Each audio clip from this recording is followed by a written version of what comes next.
Lakukan setting ini untuk pastikan wasabun anda dalam keadaan yang privacy dan selamat.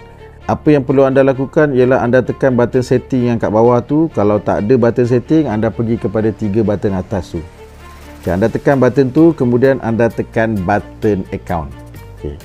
Selepas anda tekan button account, apa yang anda perlu lakukan adalah anda tekan button security notification. Yang kat atas tu kan ada perkataan security notification tu, tekan button tu. Kemudian anda akan nampak satu perkataan yang tertulis show security notifications on this phone. Apa yang perlu anda lakukan? Switch on the button. Anda tekan button tu. Anda nak switch on tu, pastikan dia warna hijau lah. Okey. Selepas tu anda keluar balik macam biasa, relax, cool, santai, maka tidak akan ada mana-mana pihak yang tidak bertanggungjawab ataupun scammer yang akan berjaya masuk, godam, hack, curi maklumat, screenshot, rakam segala gambar dan video dalam anda punya wasabun untuk keselamatan anda. Agensi kerajaan syarikat swasta yang nak saya hadir ke lokasi anda untuk saya kongsikan lagi setting-setting yang lain.